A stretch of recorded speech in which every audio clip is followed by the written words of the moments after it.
Hello friends. तो आप सब कैसे हैं? आई होप आप सब मस्त होंगे, बढ़िया होंगे। फ्रेंड्स, मैं फिर से एक न्यू नोटिफिकेशन यानी कि अच्छी खासी वैकेंसीज के बारे में बात करने वाला हूं। तो फ्रेंड्स, मैं सबसे पहले बात करता हूं। देखिए यहाँ पे कि मैं बात करूंगा कि इसमें सबसे इम्पोर्टेंट पॉइंट ये है कि एयरफोर्स ने एज लिमिट क्या रखा हुआ है। मैं सबसे पहले इस बात का क्लियर करूंगा, उसके बाद ये क्लियर करूंगा कि आखिर ये फॉर्म कब से ऑनलाइन होगा।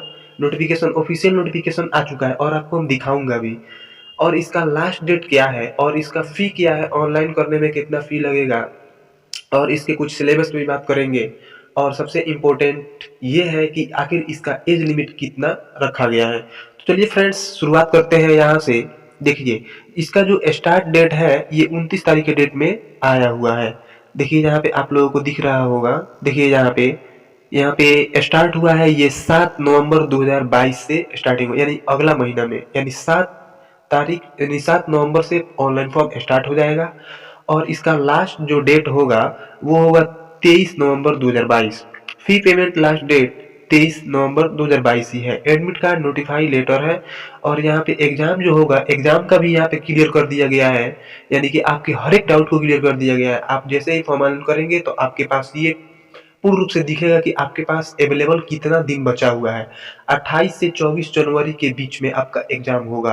यानी 18 से 24, 18 को भी होगा, 19, 20, 21, 22, 23, 24, यानी इतने दिन आपका एग्जाम चलेगा, जिसमें से किसी एक दिन आपका हो सकता है। हम बात कर ले जनरल, ओबीसी, ईडब्ल्यूएस के ऑनलाइन फी के बारे में। तो देखिए, आपको ऑनलाइन करने में 250 रुपया लगेगा। एससी एसटी को भी कितना, एससी एसटी को भी यहाँ पे 250 लगेगा। Fee can be paid only through, किसी भी आप नेट बैंकिंग या डेबिट कार्ड, क्रेडिट कार्ड, किसी से भी आप पेमेंट कटवा सकते हैं। उसके बाद हम बात करते हैं जॉब लोकेशन। जॉब लोकेशन को तो आप लोगों को मालूम होगा कि ऑल ओवर इंडिया है। ये ऑल ओवर इंडिया होता है। और हम एज की बात करें, काफी इंपॉर्टेंट पॉइंट। तो देखिए यहाँ पे जो इससे पहले वैकेंसीज आई थी उसमें उसमें 17.5 से 23 साल के लिए रखा गया था। और उसमें ये भी मतलब कि नोटिफाई किया गया, कराया गया था कि ये जो एज रिलैक्सेशन 2 साल का मिला हुआ है, ये ओनली फॉर इसी साल के लिए मिला हुआ है। जो इससे पिछले जो वैकेंसी हुई है उसी के लिए वो वैलिड थी। अब क्या हुआ है, तो अब यहाँ पे एज लिमिट जो होगा, मिनिमम 17.5 और मैक्सिमम 21 साल, यानी कि 17.5 से 21 साल के बीच में आपका एज होना चाहिए। और एज का जो काउंट होगा वो कब से होगा, तो देखिए यहाँ पे पूर्ण रूप से यहाँ पे दिख रहा है आपको, बॉर्न बिटवीन 27/6/2002 से 27/12/2005 के बीच में आपका डेट ऑफ बर्थ होना चाहिए।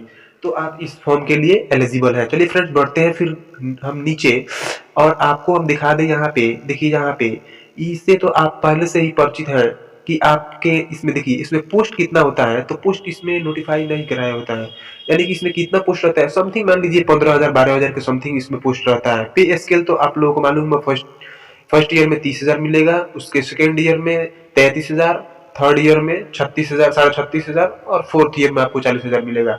इससे तो आप पहले से ही परिचित हैं, तो इसमें हम कुछ ज्यादा खास नहीं करना चाहते हैं। एजुकेशन क्वालिफिकेशन की बात कर लेते हैं। तो देखिए यहाँ पे 12 pass with math, physics and English with minimum 50% marks in aggregate and 50% marks in English, यानी कि 12th आपको पास होना पड़ेगा मैथ, फिजिक्स, इंग्लिश के साथ, जिसमें से मिनिमम सब सब्जेक्ट में आपका 50%, नहीं सॉरी, सब सब्जेक्ट को मिला के आपके एग्रीगेट कम से कम 50% होना चाहिए। एंड आपके इंग्लिश में, सिर्फ इंग्लिश में 50% या इससे एबव होना कंपलसरी है। और 2 year vocational course with non-vocational subject physics and math from any recognized board with 50% marks aggregate and marks in English। And आप मैथ फिजिक्स मैथ फिजिक्स से भी आप नहीं किए हैं इंटर, और कोई वोकेशनल 2 year का कोर्स किए हैं, तो इसके लिए आप एलिजिबल हैं। इसके इस फॉर्म के लिए भी आप भी एलिजिबल हैं, लेकिन इसमें कंडीशन ये है कि आप नॉन टेक्निकल पोस्ट के लिए एलिजिबल होंगे। तो देखिए यहाँ पे फिजिकल स्टैंडर्ड की बात करते हैं, तो हाइट यहाँ पे 152.5 सेंटीमीटर है। चेस्ट आपका जो इतना है उससे 5 सेंटीमीटर फुलाना पड़ेगा। और जो दौड़ होगा वो 1600 मीटर 6.5 मिनट में। और हम बात करते हैं यहाँ पे, देखिए यहाँ पे तो आपको 10 पुशअप, 10 सीटअप और 10 स्क्वाट्स लगाना पड़ेगा।